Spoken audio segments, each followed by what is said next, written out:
Olá, uma boa noite para você que nos acompanha pelo Sistema Canção Nova de Comunicação. Estamos começando o nosso programa Em Pauta, esse encontro semanal aqui na sua TV Canção Nova. Hoje, tendo a oportunidade, uma vez mais, de fazê-lo ao vivo.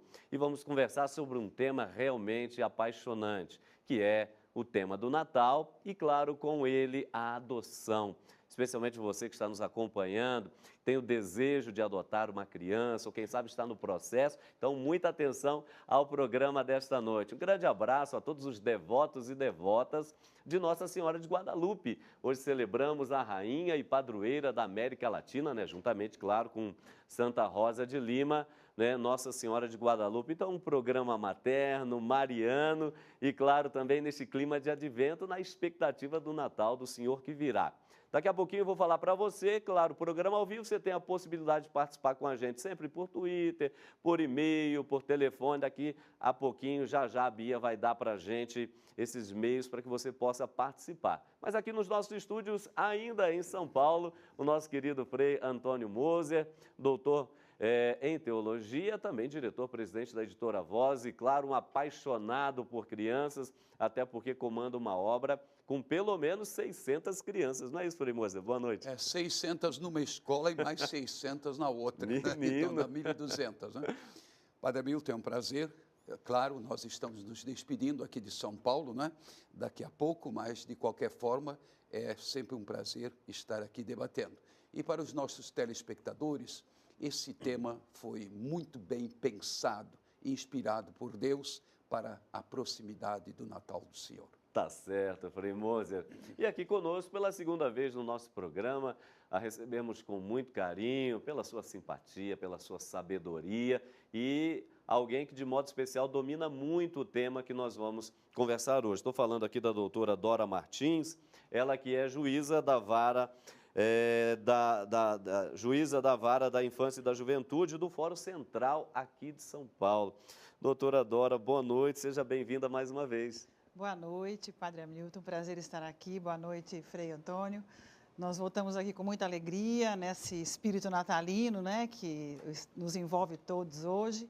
E eu estou muito satisfeita por ter voltado e por poder falar desse tema que me é tão caro, acho que é caro a todos nós, que é a colocação de crianças em famílias que não a original, mas famílias que as amem tanto quanto. Tá certo. E boa noite também, muito especial, sempre quando a gente faz o programa ao vivo, ela aparece, Que é a nossa querida Bia, membro da Canção Nova, aqui de São Paulo, e que vai interagir com você, que vai participar do programa desta noite. Boa noite, Bia. Boa noite, Padre. Boa noite a você que nos assiste nessa noite especial. Estou aqui para receber a sua participação, à sua disposição. Já posso, falar? Sim. Convidando o povo a participar pelo Twitter. @EmpautaCN, esse é o nosso Twitter. Você pode mandar sua participação, sua pergunta, tudo para cá. @EmpautaCN. Também para o Twitter do Padre Hamilton. @PE_Hamilton. E também para o nosso e-mail, você pode participar. empauta@cancionova.com. Tá certo, Bia. E não podemos esquecer, claro, do nosso telefone. Então, você que tem a possibilidade de dar uma ligadinha, aproveita já o início do programa. A partir do segundo bloco, a gente começa a colocar também aqui as questões que vão chegando, especialmente por telefone, por e-mail, e a interação, das redes sociais.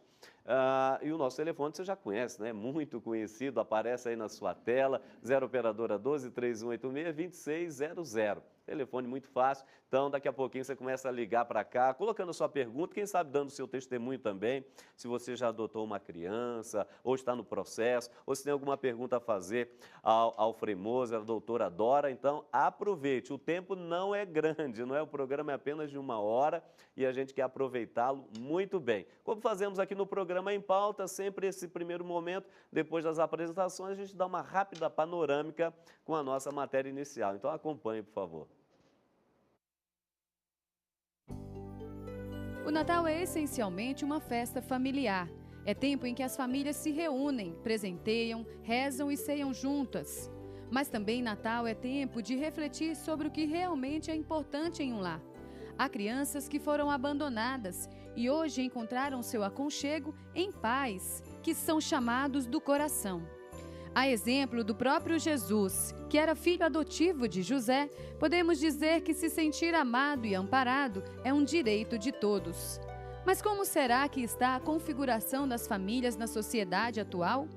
O que uma criança pode esperar de seu futuro quando sua situação de abandono lhe trouxer uma configuração familiar diferenciada? Será que a humanidade tem valorizado a adoção como expressão do amor e do amor do próprio Deus? Reúna sua família e não saia da frente da TV, porque o Em Pauta está começando. Ok, tá aí para você, não é só para uma rápida panorâmica, mas que coisa bonita, né? O Natal, ele faz isso com a gente. Não importa se está chovendo, se está fazendo sol, se a noite está nublada ou estrelada, o ar realmente nesse período fica um pouco diferente e esse espírito natalino vai contagiando a todos nós. Você que já tem andado aí pelas ruas, tem percebido como é que as casas vão sendo enfeitadas. Em alguns lugares, inclusive, enfeitam ruas inteiras, não é? E a gente vai passando e vai ficando ali realmente encantado com aquela luminosidade toda, com aquele clima familiar, com aquela alegria. Ou seja, de ano a ano, esse clima vai dominando a cada um de nós, realmente de uma forma extraordinária. Mas eu queria perguntar, então, aqui já para a doutora Dora o seguinte, ainda em termos de Natal, para a gente começar a nossa conversa, não é? Desse cerne do Natal, não é? Porque Natal vai ganhando também um ar de poesia, mas onde se localizam, na verdade, as diferenças entre esse Natal poético que a gente contempla, muito bonito, luminoso, do verdadeiro sentido do Natal, porque às vezes pode até passar um pouco desapercebido, doutora, por favor. Muitas vezes comprar demais espanta o espírito de Natal, não é? É verdade. Eu acho que a coisa mais importante é a gente se humanizar cada vez mais nesse momento, mas tentar preservar esse espírito, padre, o ano todo, não é? Porque também quando a gente toca nesse tema da emoção, de uma criança abandonada, de um processo de adoção, é fácil no Natal, estamos todos sensibilizados. E a gente não pode esquecer que Natal a adoção é para a vida toda. Então a gente não pode confundir caridade, né, nem piedade pelas crianças abandonadas com o ato de adotar, que é um ato de amor pleno, né? O amor ágape, como era de Jesus Cristo, que é para sempre, né? Então, acho que é importante a gente usar a temática do Natal, porque nós estamos todos sensibilizados, mas para abrir cada vez mais essa percepção que o afeto e o amor tem que ser para sempre, não só em festas significativas, né? Não pode começar no Natal e acabar no Carnaval. Exatamente. E o Frei Antônio Mose, é interessante, você que também está nos acompanhando, do seguinte, por exemplo, quando nós olhamos para o contexto bíblico, e é muito bonito, porque temos ali especialmente os dois evangelistas, não é? Mateus por um lado e São Lucas por outro. Lucas narra de uma forma até muito poética, bonita, não é? De uma forma envolvente o nascimento do menino Deus e a sua infância. Mateus já fala mais da genealogia, o contexto que nasce, de política, de tribulações, etc. e tal, e aí a gente pode até começar a separar, isso que eu ainda falar para a doutora, né? O Natal da poesia do Natal da realidade, né? Da vida como ela é. Acho que seria interessante a gente colocar ou ter presente também essa diferença aí, para não se perder, mas saber distinguir uma coisa da outra. A liturgia é muito sábia. Na celebração da noite de Natal, na vigília, se lê o Evangelho de São Lucas, não é? Esse Evangelho que, como você diz, é cheio de poesia, cheio de encanto. Claro que o evangelista não está descrevendo uma cena, ele está interpretando a alegria até dos anjos com esse fato extraordinário de Deus que se fez homem. Enquanto que, no caso de Mateus, ele dá genealogia para dizer, Deus cumpre as promessas. Olha aí, ó, vai de geração em geração até chegar José, não é? E então nós temos configurado essa promessa cumprida de Deus. E depois, naturalmente, o Mateus coloca aquela história meio estranha da fuga para o Egito, mas você já deu a interpretação, querendo ressaltar o Herodes como expressão da maldade. Inclusive, quando ele descreve a cena dos reis magos, não é? A Jerusalém ficou perturbada e Herodes já queria matar o menino, porque se sentia ameaçado. Aliás, mesmo nos nossos dias, tem certas pessoas que ocupam cargos de responsabilidade e têm medo, né? E tem medo de serem depostos ou coisa que vale. Verdade. Então, o Herodes ficou apavorado. Isso é típico de Mateus. Agora, no tocante propriamente ao cerne do cerne, nós temos que recorrer a São João, porque o Natal não começa na noite de Natal, ele começa desde toda a eternidade. O Filho de Deus é o primogênito de toda a criação. São Paulo vai resgatar isso. E São João começa assim, o evangelho dele. No princípio era a palavra, era o verbo, e a palavra estava em Deus, e a palavra era Deus, e a palavra se fez carne e veio morar entre nós. Nenhuma poesia, não, pelo contrário, a grandeza do mistério de um Deus que se faz um homem igual a qualquer outro homem, menos o pecado. Que coisa bonita. Agora, doutora, vale a pena a gente ter presente ainda aqui no começo da nossa conversa essa distinção que eu acho que a gente deve fazer, porque nós temos aí este contexto bonito do Natal poético, mas também do Natal religioso, obviamente, a celebração da fé, do nascimento de Deus, da luz que veio nos visitar e que quer contagiar casas, famílias, corações, vidas, inclusive para aquilo que já nós vamos chegar, que é a possibilidade de um coração dilatado que quer acolher um outro pequenino que está para chegar e assim por diante, mas também corre-se o risco, como a senhora citou de passagem na sua primeira fala, desta questão do Natal que se torna mais um feriadão, a possibilidade apenas do comércio ser mais aquecido e promover e melhorar e aumentar as suas vendas e assim por diante. Então eu perguntaria para a senhora, no seu entender, essa percepção de que nós estaríamos perdendo essa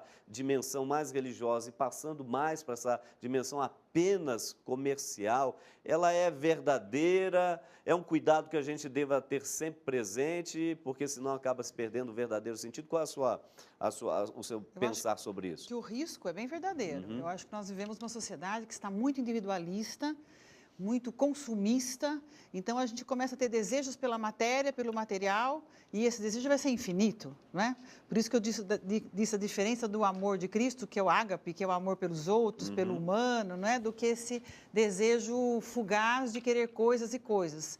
Então você fica imaginando a dificuldade que é você amar o outro na profundeza que exige o amor do pai, o amor da mãe, né, para uma criança que precise de afeto e de carinho.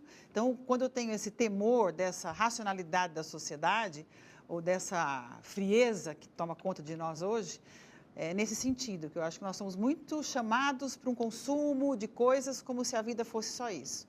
Então, que a gente prestigie esse aspecto do Natal e que ele seja sempre constante, né? Um Natal eterno no nosso coração. Eu acho que isso é fundamental na sociedade. Não só para adotar um filho, mas como para ver a outra pessoa que sofre do nosso lado, né? Que passa no metrô, que desce do ônibus. Não é só em relação a uma criança que eu tenho que eleger como meu filho, né? Tá certo. O senhor dizendo, Frei Mose? Não, o que eu me parece que a gente poderia acrescentar nesse particular não é que o comércio como tal seja ruim, mas eu diria que se dá tanta importância que chega no fim e se esquece os outros aspectos. Começa nesse sentido de dar um presente, não é, uma manifestação de carinho para com as pessoas, também para os pobres, para com as crianças. Por exemplo, lá nas minhas comunidades em Petrópolis, não, imagina, principalmente a mais pobre, aquilo da criança que vem de tudo quanto é lado para receber, cada uma recebe o seu presente e a felicidade. Eu acho que isso faz parte, só que infelizmente há uma certa obsessão, não é, pelo comércio como comércio. E isso que nós devemos combater, e não o fato de, nesse tempo, também se buscar algumas formas diferentes de manifestar o nosso amor, o nosso carinho para com as pessoas que nós amamos e que nos amam. Tá certo. Olha, enquanto nós vamos aqui começando a aquecer as baterias, você vai preparando aí para mandar também a sua pergunta, ligando para a gente, 0 operadora 12 3186 2600, pode ligar para fazer a sua pergunta, para colocar a sua partilha e também interagir com a gente através do nosso e-mail, através do Twitter, não é isso, Bia? O pessoal também pode ir participando já, porque já nós vamos começar, não é, a falar a partir desse espírito natalino do processo de adoção. Não é que não pode apenas ser despertado num período como esse, mas ele é oportuno para a gente falar de um tema tão importante para todos nós, porque já, ao trazer os números de crianças carentes, de adoção ou preparadas para a adoção, você vai ficar bastante surpreendido. Mas antes, fala aí, Bia, para mais uma vez o pessoal participar com a gente. É isso mesmo, pelo Twitter, @empautacn. É o modo mais fácil, né, Padre? Mais rápido para chegar aqui na gente, a sua informação, a sua perguntinha, a sua participação. @empautacn. Também pelo Twitter do Padre Hamilton. PE_Hamilton. Estamos aqui aguardando a sua participação. Nós já vamos para o intervalo, mas só para te deixar aí com um pouquinho de curiosidade, e eu já quero perguntar aqui à doutora, em termos numéricos, qual é a situação no Brasil do que a gente chamaria de processo de adoção? Qual é o número de crianças que nós temos prontas, como a senhora dizia, para serem adotadas? Qual é o quadro atual que nós temos, assim, rapidamente? Então, nós temos na sociedade brasileira uma grande mazela, que são muitas crianças que vivem em instituições, os chamados abrigos. Nem todas dessas que estão lá são para adoção. São muitas crianças que estão lá à espera de voltar para casa. Mas prontas para adoção, a última estatística é em torno de 5.400 crianças no Brasil. 5.480 crianças no Brasil. Mais precisamente. É um número alto? É um número Não é um razoável? número alto, mas uma criança que fique no abrigo esperando por uma família já é sério, né, padre? Sem dúvida então, assim, a gente não consegue traduzir isso em números, né? Ser pouco ou ser muito. Cada criança que precisa de uma família e a espera por ela é uma grande expectativa, uma grande dor, muitas vezes. Então, eu acho que é bastante criança. Isso comparado a outros países, como é que nós ficamos? Não, há países que não têm criança para adotar. Muitos estrangeiros vêm adotar no Brasil. Né? Muitos países da Europa vêm adotar no Brasil porque lá não existe crianças para adotar. Tá, olha, são muitas perguntas que vão brotando, porque e aí o processo é o mesmo para um casal brasileiro? Como é que ficam as famílias nessa célula máter da sociedade, movidas por esse espírito natalino? Nós vamos conversar sobre isso e muito mais a partir do nosso segundo bloco, porque agora nós vamos dar a nossa primeira paradinha e daqui a pouquinho nós já retornaremos com o programa em pauta. Então não saia daí, tem muita coisa boa para a gente conversar nessa noite. Um minuto só.